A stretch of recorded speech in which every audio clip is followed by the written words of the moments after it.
बिस्मिल्लाहिर्रहमानिर्रहीम। शुरू अल्लाह के नाम से जो बड़ा मेहरबान और निहायत ही रहम करने वाला है। तमाम हज़रात सूरह और दुरूद पाक पढ़ लीजिए। औज़ु बिल्लाहि मिनश शैतानिर रजीम। सिरातल लज़ीना अनअमता अलैहिम गैरिल मग़दूबि अलैहिम वलद्दाल्लीन। आमीन। दुरूद पाक पढ़िए। अल्लाहुम्मा सल्लि अला मुहम्मद व अला आलि मुहम्मद कमा सल्लैता अला इब्राहीम व अला आलि इब्राहीम इन्नका हमीदुम मजीद। अल्लाहुम्मा बारिक अला मुहम्मद व अला आलि मुहम्मद कमा बारकता अला इब्राहीम व अला आलि इब्राहीम इन्नका हमीदुम मजीद।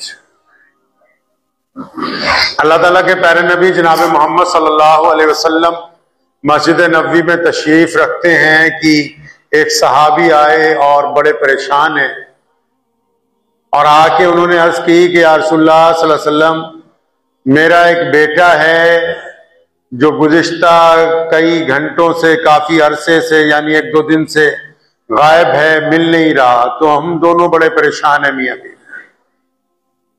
तो उसी वजह से आप सल्लल्लाहु अलैहि वसल्लम की खिदमत में आए कि आप इस ज़िम्न में रहनुमाई फरमाए। तो नबी अलैहिस्सलाम की वो जो मजलिस थी, उस मजलिस में एक और सहाबी बैठे हुए थे। तो इस बंदे की बात सुन के अचानक उन्होंने कहा कि तुम्हारा बेटा तो फलां बाग में बच्चों के साथ मैंने खेलते हुए देखा है। तो ये बहुत खुश हुए क्योंकि बच्चों को तलाश रहे थे। जब कभी किसी का बच्चा गुम हो जाता है तो उसकी जो तकलीफ है माँ बाप समझ सकते हैं। तो ये बड़ी तेजी के साथ उठे और दौड़ने लगे मस्जिद से बाहर, ताकि मैं उस बाग तक पहुंचूं जहां मेरा बच्चा खेल रहा है दूसरे बच्चों के साथ और घर से 2 दिन से गायब है वो।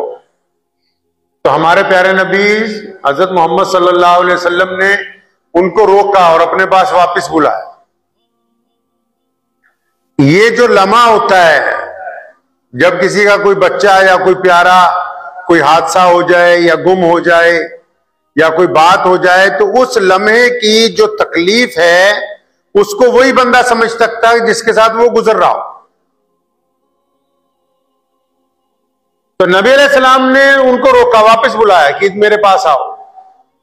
अब वो क्योंकि बाप का दिल था, वो तो 2 दिन से तड़प रहा है कि बच्चा कहां चला गया।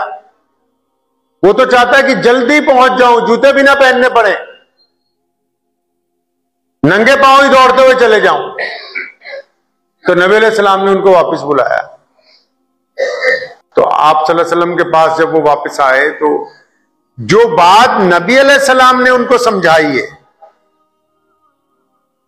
वो इंसानियत की जिंदगी का एक राज है।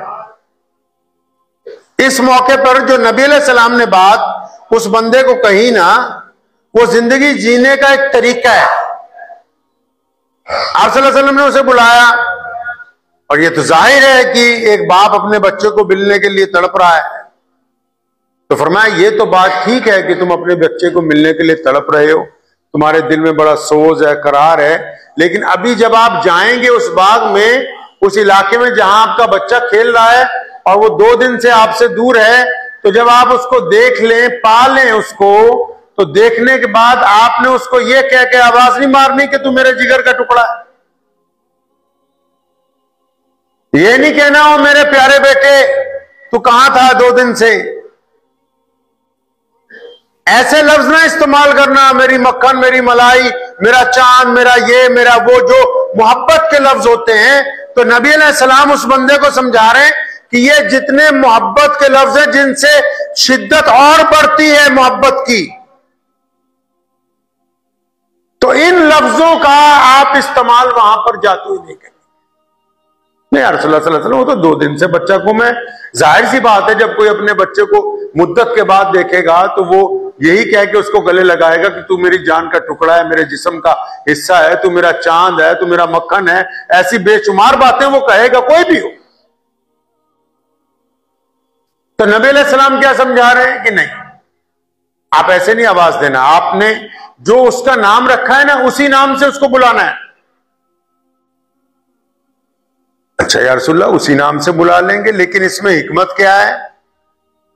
तो हमारे प्यारे नबी मोहम्मद सल्लल्लाहु अलैहि वसल्लम फरमाते कि मैं ये चाहता हूं कि जब तुम अपने बच्चे को पुकारोगे, क्योंकि तुम्हारी आवाज में दर्द होगा, मोहब्बत होगी, सोज होगा, तुम्हारी आवाज के अंदर एक जुनून होगा, शिद्दत होगी, तो जिस मोहब्बत से आप अपने बेटे को नाम लिए बगैर अपने लकब के साथ पुकारोगे कि मेरी जान का टुकड़ा है तू मेरा चांद है, तू मेरा मक्खन है, तू मेरी मलाई है, जब इस तरह पुकारोगे तो उन खेलने वालों में अगर कोई यतीम जगह पे अगर कोई ऐसा हुआ जिसका बाप बचपन में मर गया है, वहां कोई ऐसा हुआ जिसने कभी बाप की छांव को महसूस ही नहीं किया, जिसने कभी बाप की मिठास का एहसास ही जिसको ना हो सका, वहां कोई तलाक हो गई हो, कभी बाप उनके सिर पर रहा ही नहीं, वहां कोई ऐसा भी मौजूद होगा जिसके बाप के साथ उसका फासला सदियों का है क्योंकि बाप कब्र की मिट्टी में पड़ा हुआ है। फरमाया जब तुम इस शिद्दत के साथ उस बच्चे को पुकारोगे जो तुम्हारा है, तो उस जगह जो यतीम होंगे, उस जगह जो ऐसे होंगे जिनके बाप का सर पर साया नहीं है, उनके दिल में एक दर्द उठेगा, एक तकलीफ होगी कि काश मेरा बाप भी अगर जिंदा होता तो वो भी इसी अंदाज से मुझसे मोहब्बत करता जिस अंदाज से ये बंदा कर रहा है। इस तकलीफ को नबी अलैहिस्सलाम महसूस कर रहे हैं क्योंकि मोहम्मद सल्लल्लाहु अलैहि वसल्लम कायनात में सबसे ज्यादा हसास शख्सियत के मालिक हैं। मुहम्मदुर रसूलुल्लाह को कुरान पाक ने साहिबे खुल्के अजीम कहा है, वो क्योंकि रहमतुल लिल आलमीन है, तो इस बात का भी ख्याल है उनको कि हमारे किसी काम की वजह से किसी और के दिल के अंदर एहसास कमतरी पैदा नहीं होनी चाहिए। एहसास जो है, एहसास की जो हिस्स है वो इंसान को गुनाहों से बचाती, एहसास की हिस्स रिश्तों को टूटने से बचाती, एहसास जालिम के हाथ से जुल्म को पीछे कर देता है, एहसास गरीब को अंदर गैरत पैदा करती है, एहसास रिश्तों के अंदर मिठास पैदा करती है, एहसास ईमानदारी का एक आला तरीन मेयार है कि जब बंदा तोलता है तो उसके दिल में एहसास होता है कि अगर मैंने बेईमानी की तो ये माल हराम हो गया मेरे लिए। एहसास आंखों में शर्मो हया को पैदा करता है, एहसास जुबान को तहजीब देता है कि ऐसे लफ्ज ना बोलो कि जिसके दूसरे के दिल के अंदर आग लग जाए। जिनके दिलों में एहसास नहीं है माशरे में, वो ऐसे लोगों को ताने देते हैं, वो ऐसी गुफ्तगू करते हैं, वो इस अंदाज से दूसरे से बोलते हैं कि सामने वाले का दिल फूक जाता है और वो मजबूर हो जाता है अपनी जगह, लेकिन सामने से कुछ नहीं कहता। लेकिन ये बंदा हरकत इसलिए कर रहा है क्योंकि इसमें एहसास मौजूद नहीं है। मर्दों के मुतालिक भी लिखा है कि मर्द वो थोड़ी है जिसकी सेहत बड़ी अच्छी है, जिसने ज्यादा निकाह कर लिए या जिसके पास दौलत बहुत ज्यादा, नहीं, जिसके दिल में एहसास जिंदा है,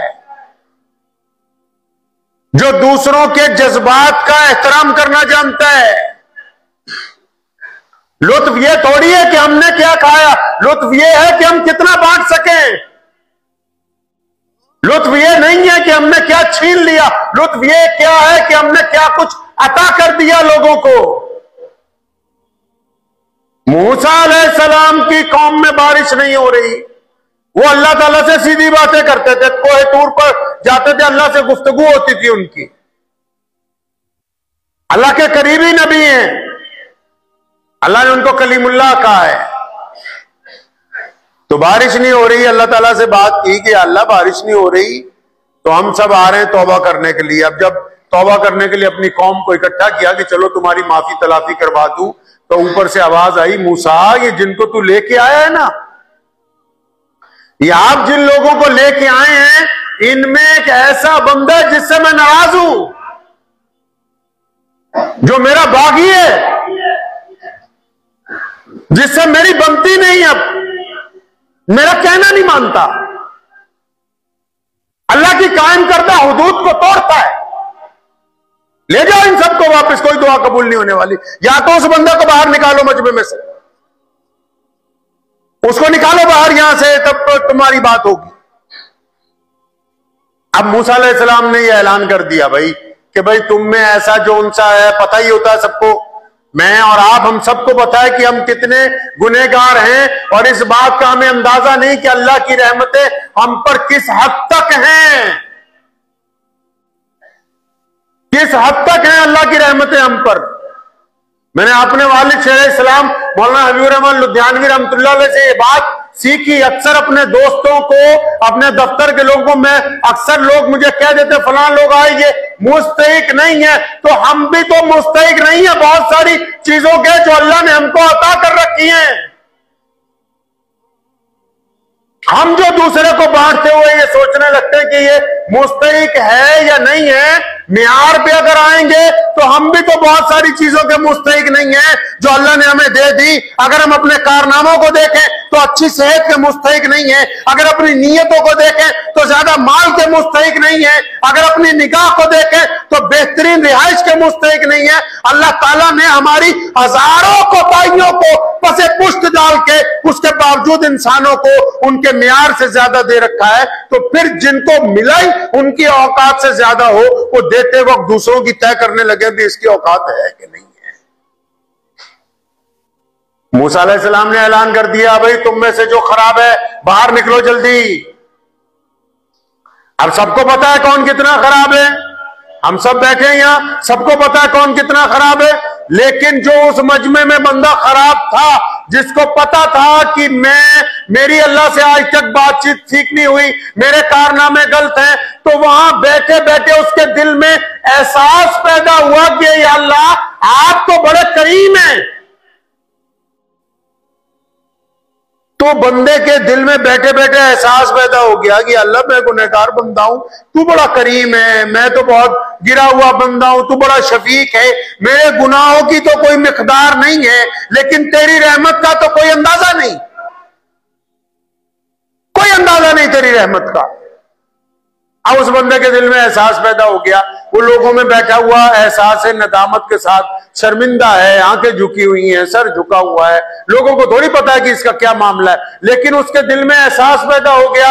अब इधर बारिश होनी शुरू हो गई। अब मूसा अलैहिस्सलाम हैरत से आसमान की तरफ भी देखते हैं और अल्लाह ताला को मैसेज भी कर रहे हैं, या अल्लाह आप तो कह रहे थे कि एक बागी है इनमें, आप ये कहते थे कि इस मजमे में एक मेरा बागी बैठा है, एक जिसने मेरी हुदूद तोड़ दी, जो मेरा कहना नहीं मानता, वो गुनहगार है, जब तक वो उठ के बाहर नहीं जाता हम उस वक्त तक तुम्हारी दुआ कबूल नहीं करेंगे। अल्लाह ने जवाब दिया, मूसा वो जो बंदा बागी था ना, वो जो गुनहगार था, उसके दिल में एहसास पैदा हो गया, उसने हमसे माफी मांग ली, हमने उसको माफ कर दिया, इसलिए उसकी माफी की वजह से तुम्हारी कौम के ऊपर बारिश जो है वो आनी शुरू हो गई है। अब यहां अगली बात उससे भी ज्यादा खूबसूरत है। मूसा अलैहिस्सलाम कहते हैं अल्लाह केड़ा हो, बंदा कौन है?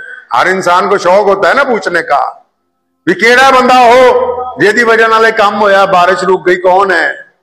अल्लाह फरमाते नहीं नहीं, आप नबी हैं, नबियों की शान बड़ी बुलंद है, लेकिन एक बंदे का जो रब से राब्ता है ना, अल्लाह कहते हैं मैं अपने बंदे का राज किसी को बताता नहीं हूं, क्योंकि उसने मुझसे माफी मांग ली है, इसलिए हमने उसको माफ कर लिया।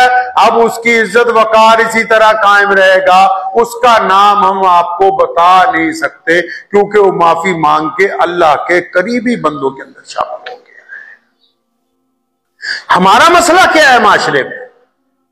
जितने भी लोग हैं इस मुल्क में, खासकर बड़ा मसला क्या है, चाहे मुसलमान हो, हिंदू हो, सिख हो, ईसाई हो, दलित हो, जैनिक, मसला क्या है? एहसास मर गया है, उसकी जगह हसद ने ले ली है, एहसास मर गया है, उसकी जगह दुश्मनी ने ले ली है, एहसास मर गया, उसकी जगह बेईमानी ने ले ली है, एहसास मर गया, उसकी जगह ठगी आ गई है,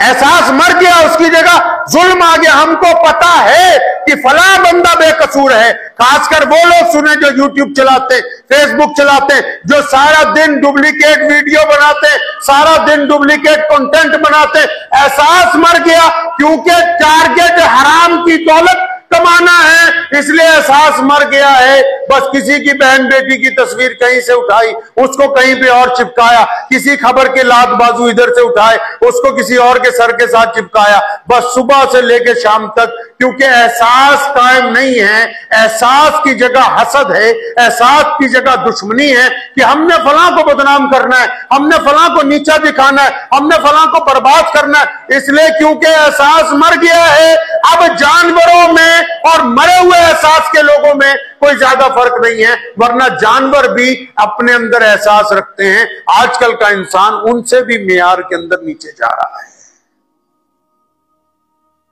कुत्ता है ना, बुल्ले शाह ने क्या ना, मालक दा दरमोल नहीं छड़दा भावें 100 मारो जुत्ते। कुत्ते को भी अगर रोजाना रोटी डालते रहो तो दरवाजे पे ही रहता है वो। आप 10,000 दफा भी उसको भगाओगे ना, वो फिर वहीं पे आ जाएगा 2 मिनट बाद, क्योंकि उसके जहन में आ गई है बात कि नहीं, इस दरवाजे से मुझे सुबह शाम रोटी मिल रही, तो मैं ये बंदा वो दरवाजा, कुत्ते को कुत्ता क्यों कहा पता है आपको? ये जो कुत्ता जानवर है यार, कितना, वैसे अगर आप कभी इसको मोहब्बत से देखिए कितना बेहतरीन है। शरीयत ने तो कहा है कि ठीक है कि इसका लुआब नापाक है, कपड़ों को लग जाएगा तो नमाज नहीं हो सकती, क्या समझे। अगर वो गीला है, किसी नाली में से उठ के आया, तो जाहिर सी बात है कि नापाकी हो जाएगी। लेकिन वैसे अगर आप देखो तो पूरी दुनिया में लोग इसको गोद में उठाए फिर रहे हैं, रेलगाड़ियों में भी मिल जाएगा, बाज़ औक़ात तो हवाई जहाज में भी किसी के साथ सीट बुक हुई होती है।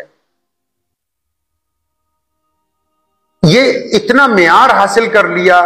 अच्छा, नाम रखा है कुत्ता, अच्छा उसकी क्वालिटी के हिसाब से नाम तो नहीं जच रहा है। जिस हिसाब से वो वफादारी कर रहा है, जिस हिसाब से वो वफादारी कर रहा है इंसानों की, तो इंसानों ने उसका नाम, मतलब उसका नाम कोई शेर रख देते, कोई बबर शेर रख देते, इसका नाम क्वालिटी के हिसाब से नहीं उसका नाम है। वरना आप देखो ना, वफादार कुत्ते जान दे देते हैं। बड़ी बड़ी मिलों में, कोठियों में, महलों में बड़े बड़े कुत्ते जो हैं वो रात को छोड़े जाते हैं ताकि उस कैंपस के अंदर रहें। बाहर का कोई बंदा अगर आ भी जाएगा तो अपनी जान लड़ा देगा, चोर को नहीं अंदर घुसने देगा। अक्सर अब तो ऐसे भी हैं, कुत्ते को साथ सुलाते हैं, मां बाप को दूर। तो बात मैं ये कर रहा हूं कि भाई इसको नाम क्यों नहीं यार कोई अच्छा सा दिया, इसको कुत्ता कह दिया। बताओ, लोगों ने अपने पास से नाम भी रखे होते, लेकिन जो बाहर से मेहमान जाता है ना, अगला कहता है जी उन्होंने घर गया सी, उन्होंने कुत्ता बड़ी शरारत कर रहा सी। अगर उसको कहते हैं कि तुम्हारा कुत्ता, नाराज हो जाएगा कि नहीं नहीं इसका नाम टॉमी है, इसका नाम फलां है, लेकिन देखने वाला तो उसे कुत्ता ही कह रहा है। लेकिन मैं बात आपसे यह समझाना चाह रहा हूं, सब लोगों के लिए, सिर्फ मुसलमानों के लिए नहीं, इतनी खासियतें होने के बावजूद इसका नाम कुत्ता क्यों रखा है? उसमें वफादारी है। मालिक अगर उसको 10 दिन भी खाना नहीं देगा तो दरवाजा नहीं छोड़ेगा। मालिक अगर उसको मारेगा भी तब भी घूम फिर के आ जाएगा वापस। मालिक का वफादार है, मालिक की औलाद का ध्यान रखता है, मालिक के जानवरों का ध्यान रखता है। मालिक का जो कैंपस है, चाहे घर, चाहे वो छोटा सा घर है चाहे बड़ा है, उस इलाके में अगर कोई बाहर का बंदा पैर रखेगा तो ये जाके उसके ऊपर भौंकने लगेगा, उसको काट देगा जाके। उसके बावजूद इसको नाम दे दिया कुत्ता। अरे भाई कोई अच्छा नाम देते। अब कुत्ता नाम इसको इसलिए दिया गया, तारीख जो कहती है, इतिहास जो कहता है, कुत्ते को इतना ये नाम इसलिए दिया गया कि हम इसको कुत्ता इसलिए कहते हैं क्योंकि ये इंसानों का वफादार है। कोई भी इंसान को इसको दूध रोटी डालेगा, ये उसका वफादार है, उसको काटेगा नहीं, उससे जफ्फियां डालेगा, उसको चूमेगा, चाटेगा। ये इंसानों का वफादार जानवर है। लेकिन इसको हम कुत्ता इसलिए कहते हैं क्योंकि अगर इसकी नस्ल का कोई बंदा, इसकी रंग का कोई जानवर, इसी के तरीके का चार पाए का कोई जानवर, जिसका जो भी कुत्ता ही हो, वो अगर इसके इलाके में आ जाए, इसके घर में आ जाए, इसके मोहल्ले में आ जाए, तो जब तक इसको उसको भगा नहीं लेता तब तक इसको सांस नहीं आता। ये अपनी रंग, अपनी नस्ल, अपनी जात, अपनी बरादरी को पसंद नहीं करता है, उनके ऊपर भौंकता है, उनको भगाता है। इसलिए इसको कुत्ता कहा गया कि इंसानों का तो वफादार है, ये अपनों का वफादार नहीं है। असी कहावत है ना, पंजाबी च कहते ने यार बंदा कुत्ता यार। मतलब इसकी आदतें उस जानवर जैसी हैं जो दूसरों से तो यारी ऐंठता है, दूसरों से मोहब्बत करता है, अपनों को दंदियां मारता है, इनको काटता है। आप देख लें अभी स्ट्रीट डॉग्स जो हैं, अगर बाहर के इलाके का कोई कुत्ता इस मोहल्ले में आ जाए तो इस मोहल्ले के कुत्ते उसको इतना दौड़ाएंगे कि अगले मोहल्ले तक पहुंचा देंगे, और फिर अगले वाले भी नहीं रुकेंगे। वो इसको जब तक वो शहर से बाहर नहीं निकल जाता, चाहे वो जख्मी क्यों ना हो, चाहे वो लंगड़ा क्यों ना हो, ये अपनी ही नस्ल के जानवर को बर्दाश्त नहीं करता। तो इसमें हजार खूबियां होने के बावजूद सिर्फ एक खराबी की वजह से ये पूरे माशरे में इज्जत हासिल नहीं कर सकता। इसी तरह इंसान भी है, आप में ठीक है ये खूबी हो सकती है कि आप अच्छा बोलते हैं, ये खूबी हो सकती है कि घर अच्छा है, ये खूबी हो सकती है कि पैसे अच्छे, ये खूबी हो सकती है कि शक्ल अच्छी है, लेकिन आपके दिल में अगर एहसास नहीं है, आपके दिल में अपनों का दर्द नहीं है, आपके दिल में पड़ोसी का दर्द नहीं है, आप अपने भाई के मुखलिस नहीं है, आप अपने यारों के वफादार नहीं है, आप अपने जैसे इंसान के दुख और तकलीफ को देख के उस तकलीफ को दिल में महसूस नहीं करते, तो फिर आप में और इस जानवर में क्या फर्क हो सकता है? एहसास ही तो है ना।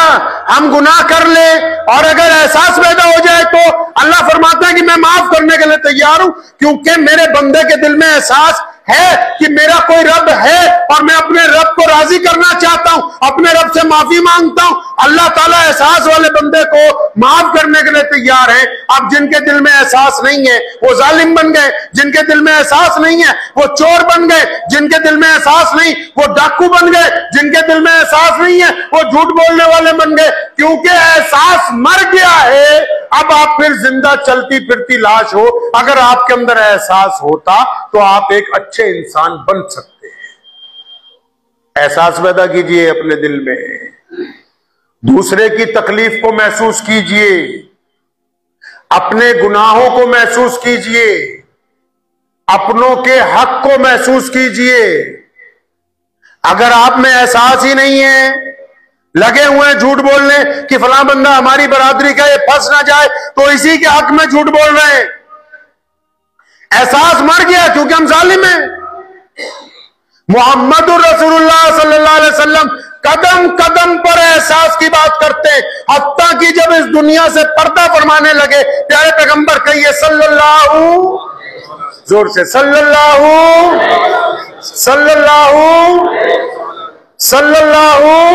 हाँ, नबी अलैहि सलाम जब उन दिनों में थे जब आप सल्लल्लाहु अलैहि वसल्लम की वापसी थी इस दुनिया से, पर्दा फरमाना था, और फरमाया किसी का मुझ पर कोई हक तो नहीं है। एक सहाबी आगे बढ़े, या रसूलुल्लाह सल्लल्लाहु अलैहि वसल्लम आपने एक मौके के ऊपर जंग में सफेद सीधी करवाते हुए मुझे जोर से तीर चुबो दिया था, वो मेरा बदला बाकी है आप पर।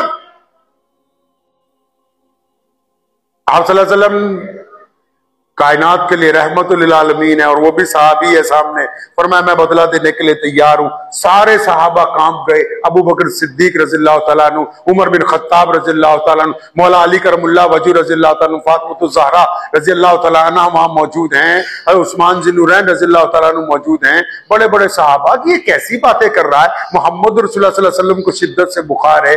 अब उन्होंने जब कहा है तो ये तो कोई ऐसी बात नहीं है, तुम ये कह सकते हो या रसूलुल्लाह सल्लल्लाहु अलैहि वसल्लम वो जो बात हुई थी वो दरगुजर हो गई, लेकिन उसने कहा नहीं या रसूलुल्लाह मैं तो बदला लूंगा। एहसास देखें नबी अलैहिस्सलातु वस्सलाम का, हालांकि कोई हक नहीं है किसी का नबी अलैहिस्सलाम पर कोई, फिर भी वो उम्मत की तालीम के लिए, उम्मत की तालीम के लिए, यहां तो लोग मरते हो तो कह जाते हैं कि फलां को हिस्सा मैंने नहीं दिया तू भी ना दिए। तो नबी अलैहिस्सलाम ने पूछा कैसे बोले या रसूलल्लाह मेरे उस वक्त जिस्म पर कुर्ता नहीं था, तो आप भी अपना कुर्ता उतारे।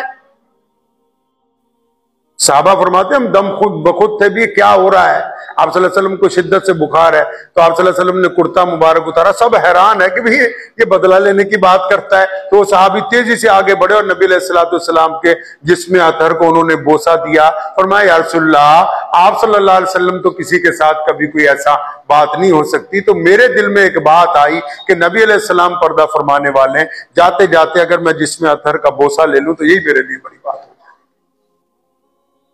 लेकिन नबी अलैहिस्सलाम की जो ज़ाते गिरामी, आपको पता है जो वसीयतें मोहम्मद रसूलुल्लाह सल्लल्लाहु अलैहि वसल्लम ने की हैं आखिरी दिनों में, कितनी खूबसूरत बात। एक जगह कहते हैं, फरमाया मैं इस बारे में फिक्रमंद हूं कि तुम लोग अपने मातहतों के साथ क्या करोगे। मुसलमानों को कहा, फरमाया इसलिए फिक्रमंद हूं, तुम में जो बड़े लोग होंगे, हाकिम होंगे, कंपनियों के मालिक होंगे, बड़े बड़े महलों के नवाब होंगे, तुम में अंदर जो बड़े बड़े चौधरी बन जाएंगे, तुम्हारे में जो दौलतमंद होंगे, तुम्हारे अंदर जो बड़े बड़े फैक्ट्रियां चलाएंगे, उनके पास जो मुलाजिम होंगे, नौकर होंगे, चाकर होंगे, वो उनके साथ क्या करेंगे। फरमाया मुझे तो इस बात की भी फिक्र है कि मेरी उम्मत अपने मातहतों के साथ मामला अच्छा करेगी कि नहीं करेगी। आज देख लीजिए चौधरी बड़े बड़े लोगों को, ये पूरी दुनिया को देखें, आप किसी दुकान पर जाइए बाहर, हुकूमत को पूछिए नौकर की तनख्वाह, वो बोलेगी 50,000 60,000 होनी चाहिए। किसी दुकान पे जाके पूछो सेल्समैन की तनख्वाह, वो बोलेगा 6,000 8,000 या 10,000 होना चाहिए। बात ये नहीं है कि वो देने की हालत में नहीं, बात ये है कि उसके दिल में एहसास नहीं है।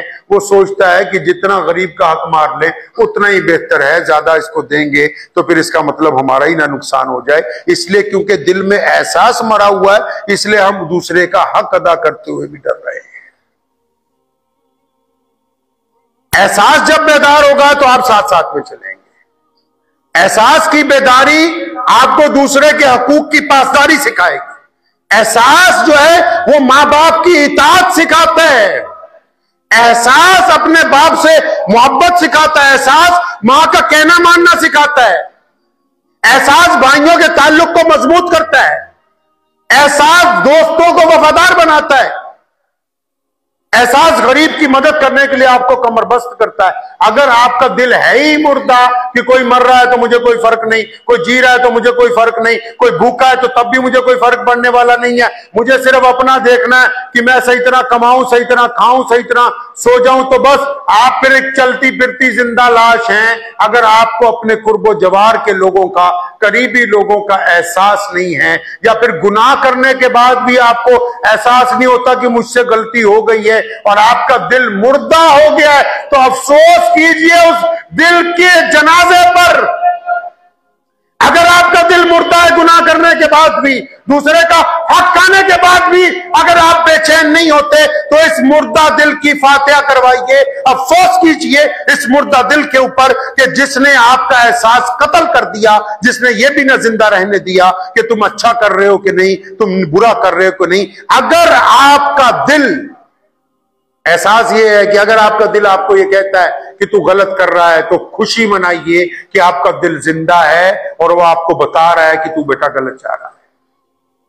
अगर आपका दिल ये कहता है फला नेकी का काम किया, अब मुझे कुछ तसल्ली है, तो अल्लाह का शुक्र अदा कीजिए। अगर आपका दिल ये कहता है कि फला का हक मार लिया, ये पैसे हराम के हैं, गर्चे अभी आप में हिम्मत नहीं हो रही लौटाने की, लेकिन दिल ने ये कह दिया, आपने उसकी मान ली है, तो अल्लाह का शुक्र अदा कीजिए कि अभी तक ये काम कर रहा है। अब इसका असल काम करना ये नहीं है कि कितने पैरामीटर खून आया, कितनी रगों में से गया, कहां तक पहुंच गया। असल इसके दिल का काम करना ये है कि ये एहसास नदामत रखता है या नहीं है। अगर एहसास नदामत है तो हम एक अच्छे इंसान हैं, अगर एहसास नदामत नहीं है तो फिर हम अच्छे इंसान नहीं बनेंगे। तो ये नबी अलैहिस्सलाम ने हमें सिखाया है, करेंगे इंशाअल्लाह। एहसास के ऊपर जिंदगी गुजारें इंशाअल्लाह। एहसास रखिए, ये नबी अलैहिस्सलाम की सुन्नत है। दुआ करें अल्लाह मुझे भी और आप सबको भी इन बातों पे अमल की तौफीक अता फरमाए। व आखिरु दावाना अनिल हम्दुलिल्लाहि रब्बिल आलमीन। मुझे उम्मीद है कि आपको ये वीडियो पसंद आई होगी। अगर पसंद आई हो तो ये आप अपने दोस्तों के साथ शेयर करें और इस चैनल को सब्सक्राइब जरूर करें।